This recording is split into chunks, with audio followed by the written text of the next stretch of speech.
associated with this country. A totalitarian regime, a family dynasty, and brutal repression. This shiny, brand new hospital is exactly the sort of publicity the regime wants. On the 3rd of November last year, Marshal Kim Jong-un visited our hospital. He was very happy. He said he felt like he was walking into a palace. Look at that chandelier up there. That is our emblem. It represents a woman's bust. This is the room which our glorious leader, Kim Jong-un, visited on the 3rd of November. Come in.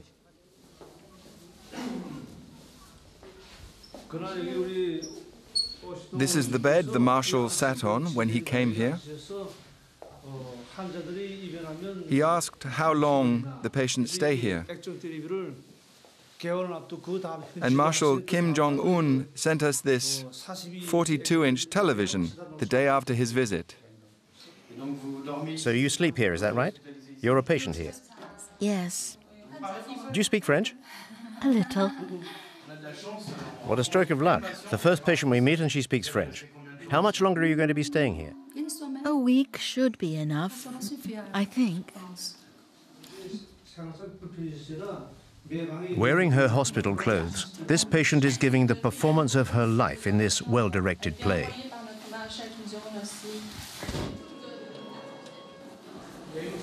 Is that a power cut?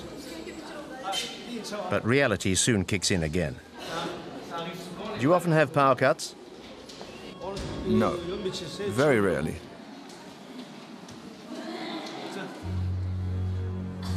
The hospital's employees do their best to remain unmoved by such events. Nothing can tarnish the image of the country and those who run it.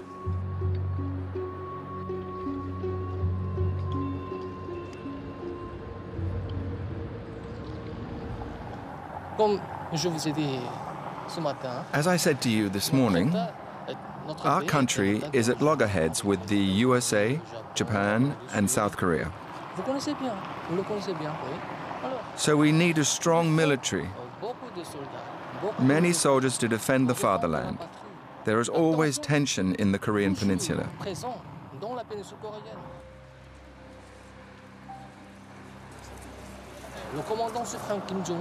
And Commander Kim Jong-un is very young. He has declared, if our enemies dare to light even the smallest fuse of a war, Korea will strike a lethal blow, which will definitively unite the country. Reunification of our nation is the most fervent wish of every Korean. This desire for reunification dates from the end of the Korean War in 1953, when the peninsula was split into two countries. But no peace treaty was ever signed. Officially, the two Koreas are still at war. North Korea was subsequently run by Kim Il-sung until 1994, and then by his son, General Kim Jong-il, who died on the 17th of December, 2011.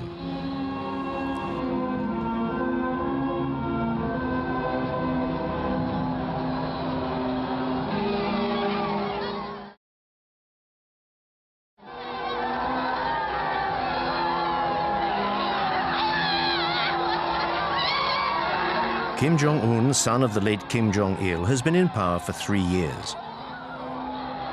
In life or in death, the Kim dynasty's power over 24 million North Koreans endures.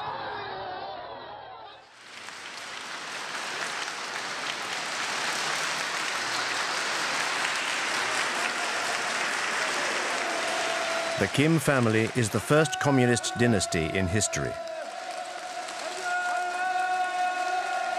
The new incumbent was presented to the people as a natural successor.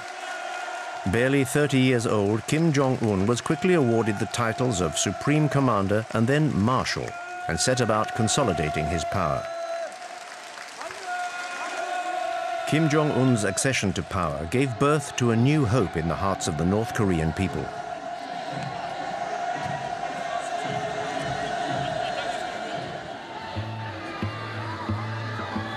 More of a modernist than his father, he built theme parks and was accompanied at public appearances by his wife. No North Korean leader had ever been seen to be so liberal before.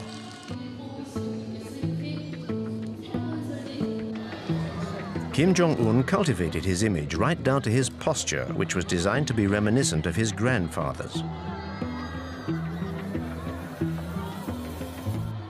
Propaganda has now established him as the third strongman of the North Korean nation. The leader is the country's brain and the people are its body. Our guide is here to remind us of this. Marshal Kim Jong-un is exactly like General Kim Jong-il in his human virtues, his political leadership, and his philosophy. Therefore, everybody respects and idolizes him. The guide's rhetoric is always the same. Under Kim Jong-un, devotion to the leaders remains almost religious. Like all transient foreigners, we are constrained by the regime's demands.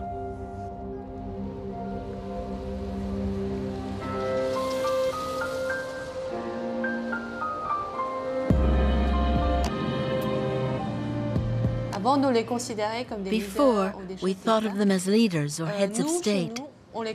Now, we think of them as our family's fathers, be it children or old people, be it men or women. The entire Korean nation considers them to be our fathers.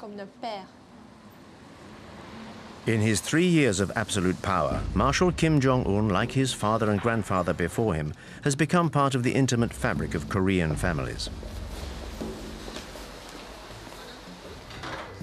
This retired scientist and her granddaughter are typical of this devotion to the regime. What are your feelings towards the Marshal? Like everyone else, I feel that Marshal Kim Jong-un is the embodiment of our destiny. He is our future and a father to us all. You foreigners could never understand how much we venerate our Marshal. The whole Korean population places its future and destiny in his hands. It is thanks to Marshal Kim Jong-un that I am wealthy and can live like this. In fact, maybe you know the song which speaks of the rise of our young nation and tells how our country will be built by the people under the guidance of Comrade Kim Jong-un.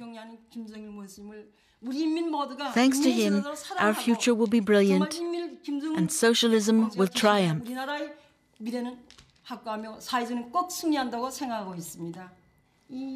How about a song?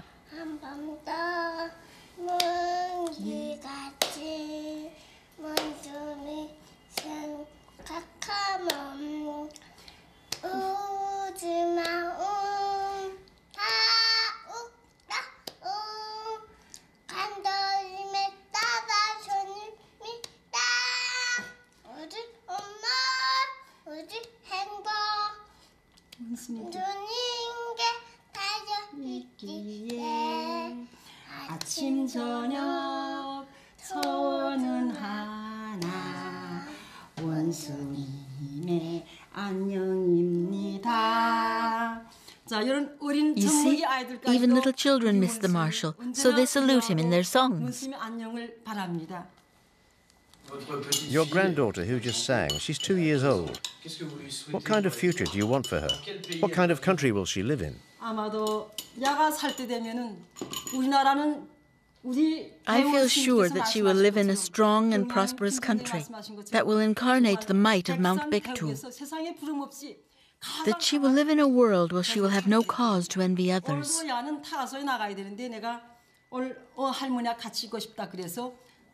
She already goes to a good nursery and will go to the free high school and university. We hope she's going to be a scientist like her grandfather. We would like her to contribute to our nation's developments in science and technology under the guidance of Marshal Kim Jong-un.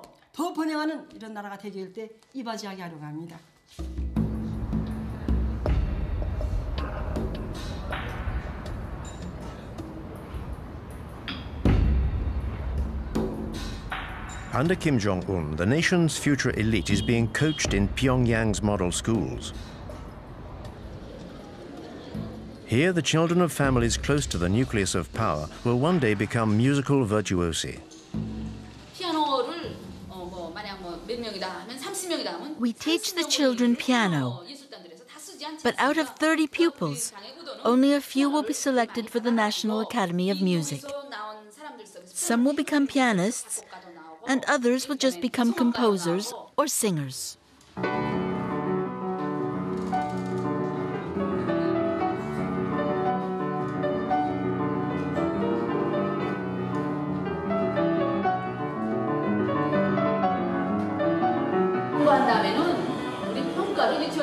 Our junior school gives out these red stars as rewards to children for good work. And when they see these stars, it also makes them want to join the army.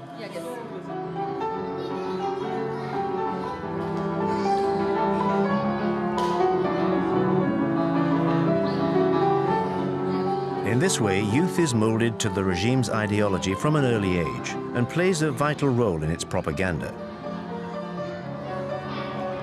The children have to be adorable. They're cosseted and well-fed. These are the regime's privileged few, the keepers of its eternal future.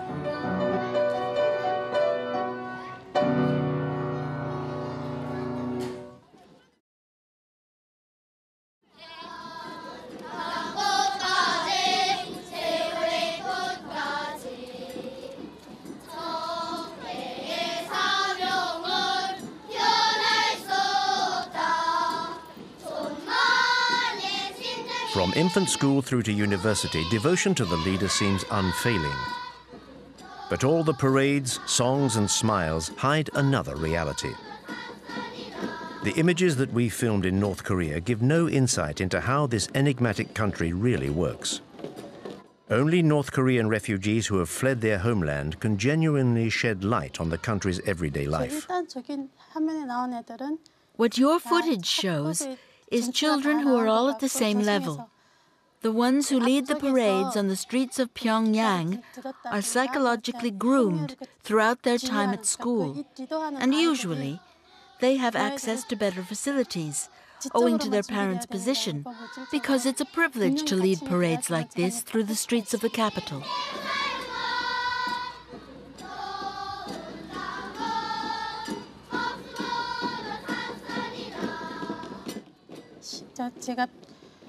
The difference between the kids from Pyongyang and the kids from the countryside is their size. The children from the capital are much bigger than the country kids of the same age. This is due to lack of protein in their diet.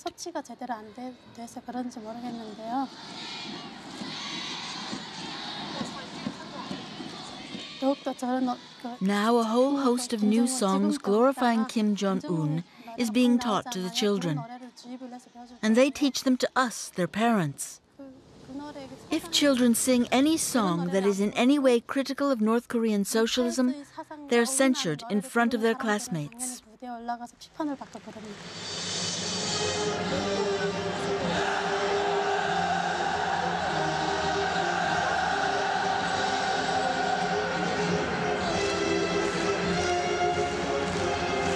This indoctrination of youth is an absolute priority.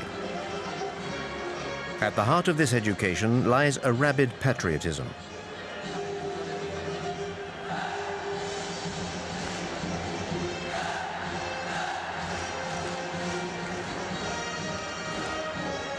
These children are the future of North Korea and have to be ready to defend their nation. These mass spectacles are designed for the North Korean nation to promote its sense of power.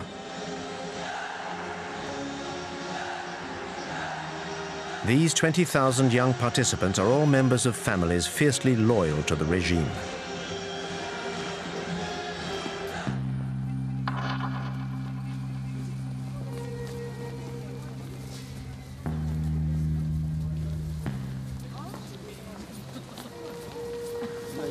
These Pyongyang citizens are an essential part of the regime's rhetoric, at its very core. students, teachers, and high-ranking military officers whose loyalty is beyond question. These men and women from the capital's elite are the only people allowed to meet foreigners. Like the Park family, a couple of university professors hand-picked by our guides. The Park family's exemplary conduct has enabled them to move into this block of flats. I'm still emotional talking to you now. We used to live on Mansadong Hill over there, in a flat on the 15th floor of a building, where those two statues of our leaders are. We were given this apartment on the 2nd of July 2012. Marshal Kim Jong-un came to visit us on the 4th of September 2012. He looked at every room, even the bathroom. He turned on the tap and the water ran freely, so he was very pleased. I couldn't believe how lucky I was to be able to live in a flat like this. When our Marshal Kim Jong-un visited us, I even asked him, "Dear leader, why is it that a family like ours is allowed to live in such a luxurious apartment?" The Marshal said, "In our society, teachers and their families are the people who are entitled to the greatest respect. If people like you can't benefit from living in a place like this, then who can? You deserve to live here." That's what the Marshal told me. A model flat for a model family. Happiness, North Korean style, is, like everything else, stage managed. In order to ensure their loyalty and to disguise the iron rod hanging over the population, Kim Jong-un has transformed Pyongyang into a shop window for the regime's privileged few. Our Marshal Kim Jong-un is trying to ensure that all our people can enjoy a happy life. He wants the people to be able to live in a civilized country, a civilized and socialist country. It is his will and his intention that the people may one day enjoy a very modern lifestyle. This shows that we're trying to develop not just the leisure industry, but also sport, healthcare, and culture. We're trying to live in a more civilized world, basically. The despot Kim Jong-un has decreed the North Koreans should have fun. The country has supposedly entered a new era with fun for everyone.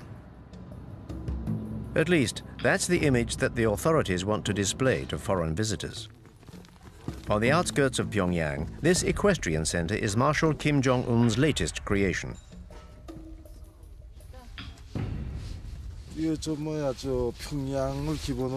This equestrian center is for the benefit of everybody: workers, employees, old people, and even small children. Nothing is left to chance. There's no room for improvisation. I'm on my way. They want to see the merry-go-round. Get everything ready quickly and let the others know. We're on our way.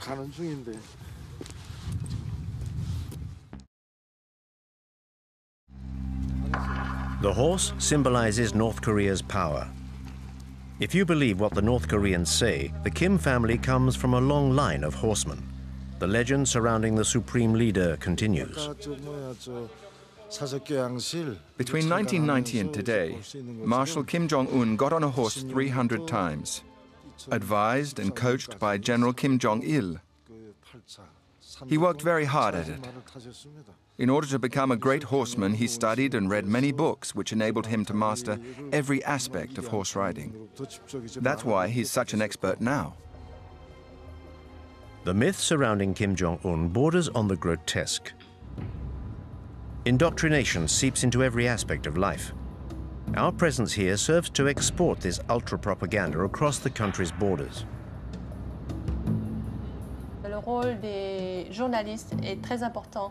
The role journalists play is very important.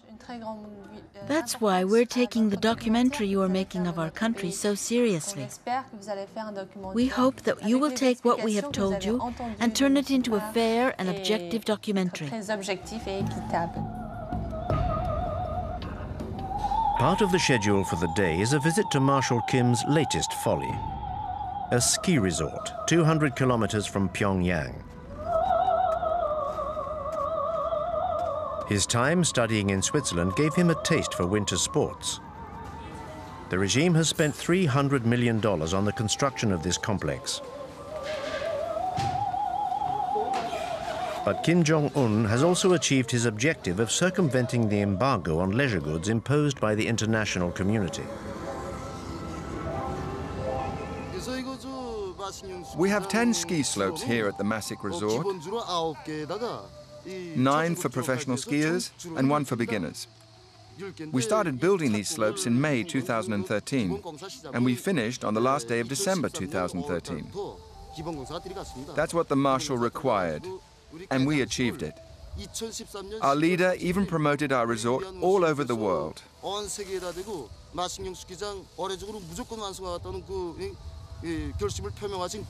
Skiing is part of our country's culture.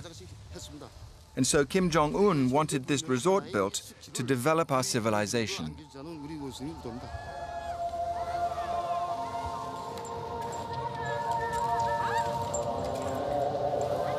But who in North Korea can afford the luxury of a holiday here? No one is willing to explain the circumstances of their stay here. The resort was designed with the people in mind, and the prices too have been set with the people in mind. In Marshal Kim Jong-un's socialist country, money remains a taboo subject. Only 5,000 North Koreans are estimated to have the means to use this resort.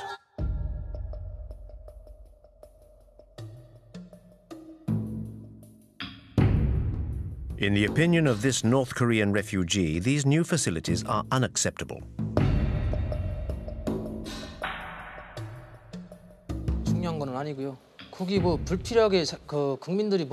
It's all so ridiculous. People are starving to death, and these facilities are only for rich people from Pyongyang and no good to anyone else. The reality is that people in North Korea are suffering.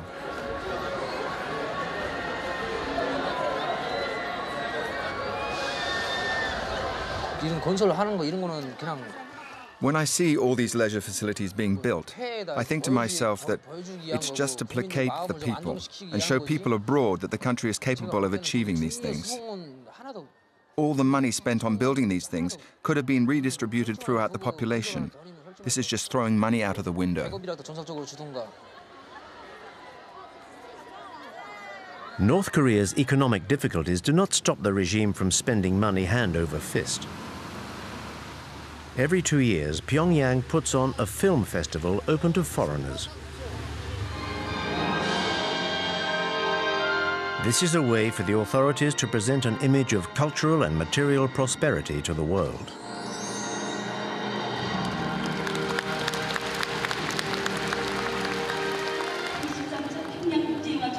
We declare the 13th Pyongyang International Film Festival open. The films and cartoons shown all follow the party line, of course. This amenability towards the world outside North Korea is limited, and tributes to the leader are never far away. This event is all the more important because it only takes place thanks to the interest and the love that Marshal Kim Jong-un has for the cinema. You're about to watch films which are completely innovative in both form and content. North Korean cinema has a central role in the propaganda machine. It educates even before it entertains.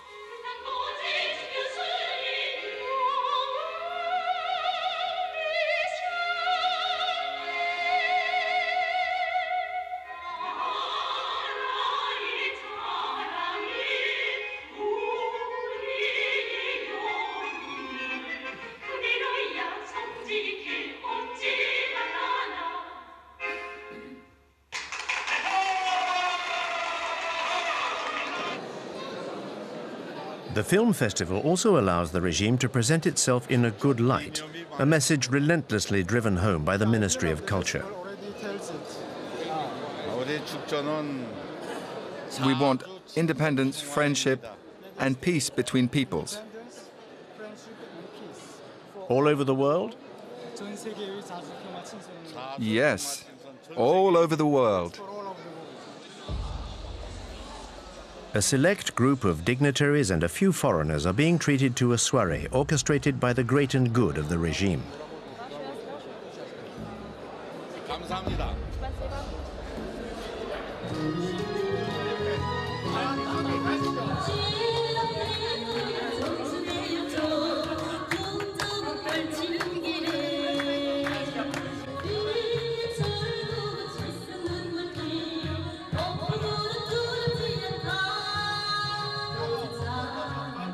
But behind this facade of a smiling, prosperous North Korea, the regime maintains control over every citizen's life.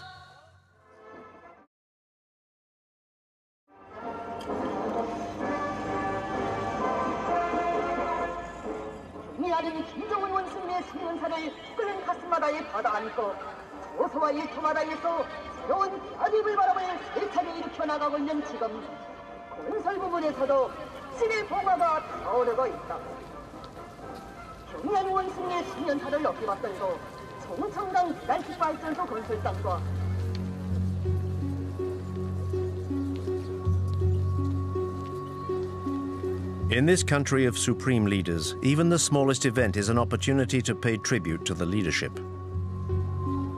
Under North Korea's totalitarian system, there is no other choice.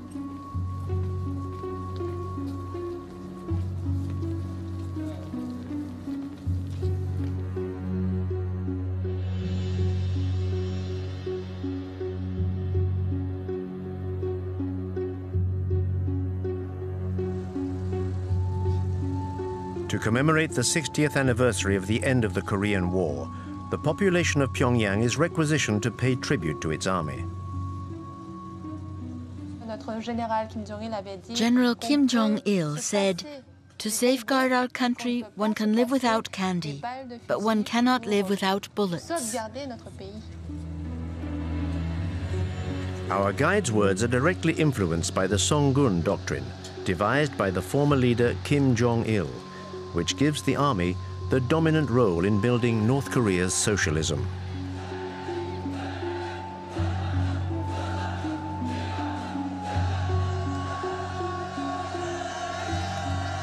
Like his father, Kim Jong-un perpetuates the tradition of large public parades. In this way, he sets the scene for his own power and that of North Korea.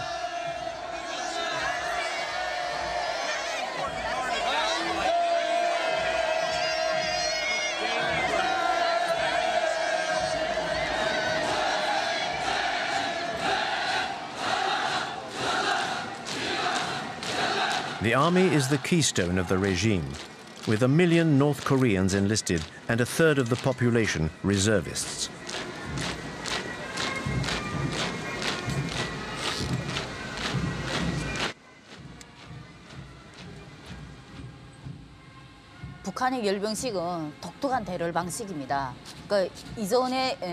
These parades are quite remarkable. I think they used to do something similar in the former USSR. What leaders Kim Il-sung and Kim Jong-il taught us was a style of military marching called the Hell March, which dated from the end of the war with Japan. It's a style that Kim Il-sung was already using when he fought the Japanese. The idea is to intimidate the enemy. When you do a hopping goose step like that, it's rough on the stomach. When we trained, we were told to wear 2 leather belts done up very tightly under our belly. This pushed up your stomach, which you can imagine is very painful.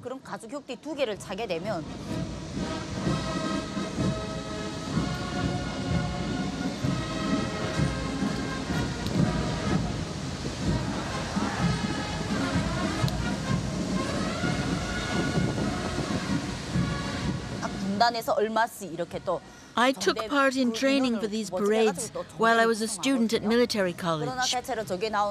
But a few days before the parade, I contracted paralysis in my legs, because of the hopping. So I was unable to take part and had to go back to college. The training is extremely hard. It felt like being a prisoner in a labor camp. And in North Korea, not to be able to take part in the parades is very shameful.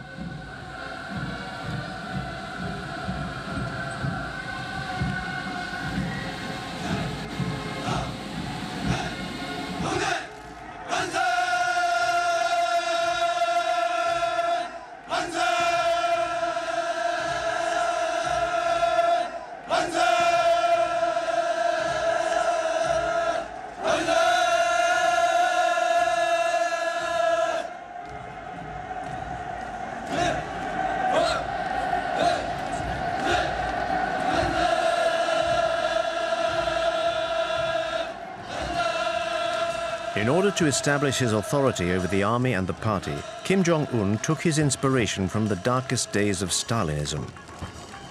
In December 2013, the young dictator began a violent purge of the state's apparatus. Any officials who could have got in his way were brutally eliminated, beginning with his own uncle, Jang Song-taek, who was very influential at the heart of the regime.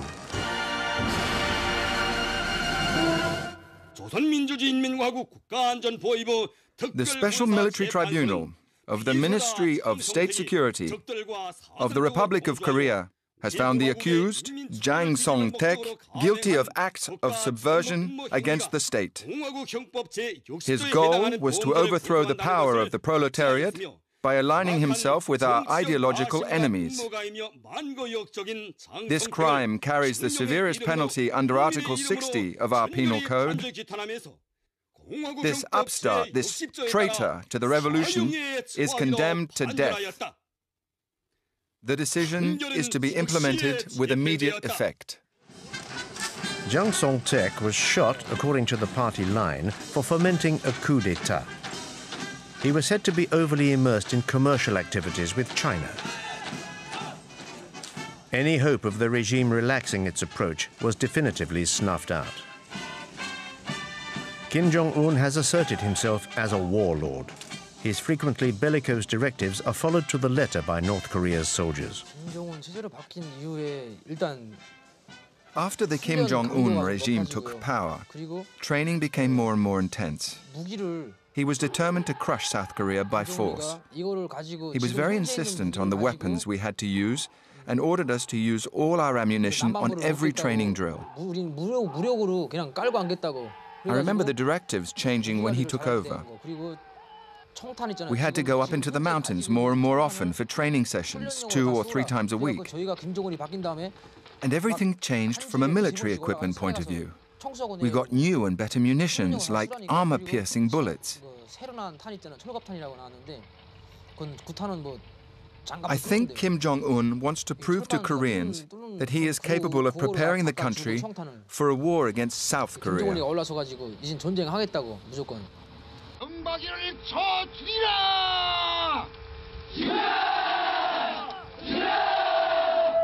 Marshal Kim Jong-un regularly challenges his southern neighbor and enemy. The regime's belligerent rhetoric goes hand in hand with provocative acts such as nuclear trials or military maneuvers. The state needs an enemy to justify the economic priority given to the military. This policy operates with no regard for the population, which outside Pyongyang is still vulnerable. Between 1994 and 1998, the country suffered its worst ever famine, which caused the deaths of hundreds of thousands of people. At that time, I was a soldier, and I had some serious health issues. I'd lost a lot of weight. I remember that opposite my barracks, there was a woman who used to deliver food to the Labour Party cells. I went to see the farm manager and pleaded with him to give me some apples. I said, "Give me an apple before I starve to death." So he said, "You can eat what you like when you're here, but you can't take anything with you. Otherwise, all the other soldiers will end up coming here and your superiors will confiscate your food." I lived on an apple in the morning and an apple in the evening for several months. Nowadays, there are no great famines, but lack of food is still the main thorn in the regime's side. A third of the country's population suffers from malnutrition and is dependent on a public food distribution system. The state buys cereals and other foodstuffs from the farmers at a low price and then redistributes them among the population. Depending on the number of people in the family, they get more or less food. More is given to families where there are adults. The regime is still incapable of feeding its people, but is keen to convince us that the opposite is true. Our journey now takes us on a visit to a naturally exemplary farm. These are the details commemorating our visits from General Kim Jong-il, who came 15 times to give us new instructions. His advice when he was here enabled us to improve production. He was very pleased. The general said, at first, the soil here was bad, but the good work of our farmers has allowed us to increase productivity. General Kim Jong-il himself said that our farm should become a model to the rest of the country. This model farm looks more like a ghost farm. According to the manager, 850 farmers work here. We do not see a single one. This dilapidated greenhouse is the regime's attempt to convince us of how modern its agricultural system is. In fact, what we produce here is mainly for the local population. We don't get involved in how many people we distribute vegetables to. There is an organization above us that calculates this and then gives us production targets for the year.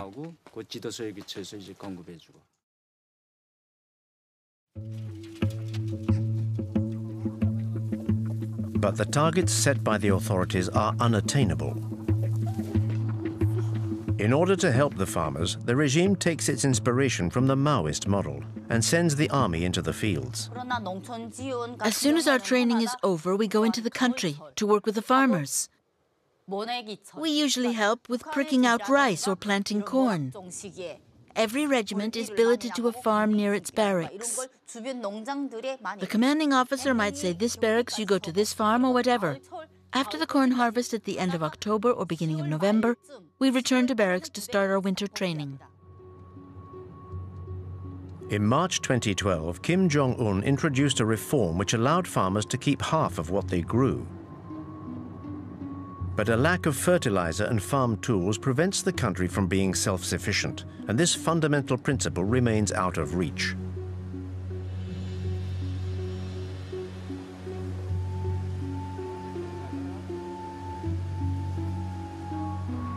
The regime seems to continue supporting a systematic economic path. But today, it no longer has any choice but to tolerate private commercial ventures.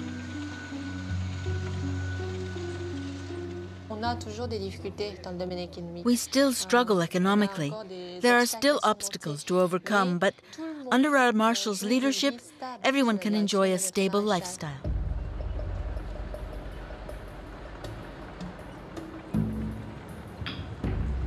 The regime has succeeded in maintaining this stability by cutting off its population from the outside world. Only a handful of North Koreans managed to get around this isolation via the black market. There are smugglers who regularly cross the Tumen River on the Chinese border and bring back contraband. I went into business with a bunch of friends, and I remember everyone copying and burning South Korean DVDs brought in from China, and then selling them in the markets. In North Korea, buying DVDs like this is expressly forbidden and goes against the regime and the law. It is actually dangerous to even own them. But there are fewer controls in the evening, so people get together around 10 or 11 and stay up until dawn watching recordings of popular TV series. I remember a very popular South Korean series which showed a casino in a capitalist country. You saw money changing hands, which we'd never seen before. Because all you see on North Korean television is documentaries about Kim Il-sung and Kim Jong-il. And it's still the same today. But in those South Korean series, I saw apartments and wardrobes full of clothes and shoes. The North Korean regime keeps on telling us that South Koreans are very poor. But the people in those series were really fashionably dressed, and I loved it.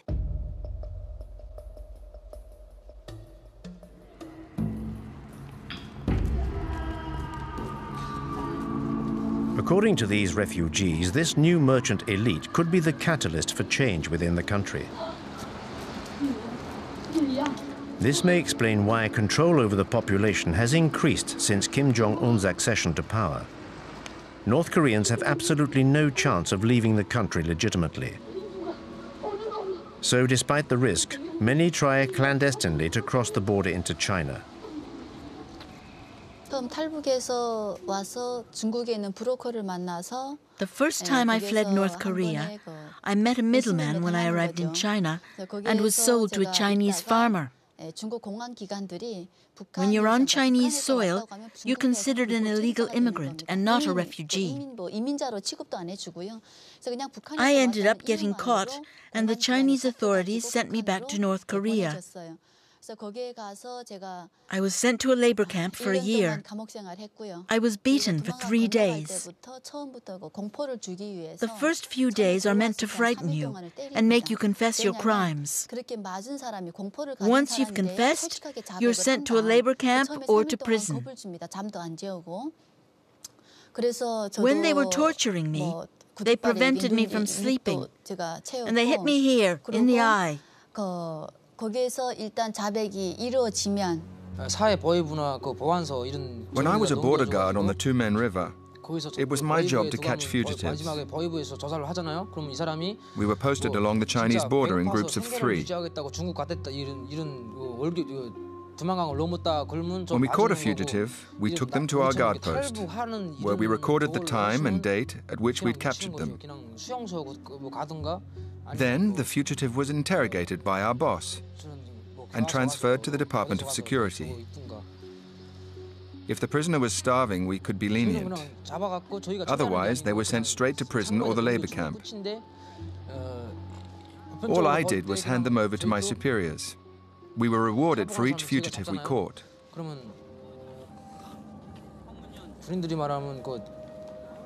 I stopped about 8 people from escaping across the Tumen River into China.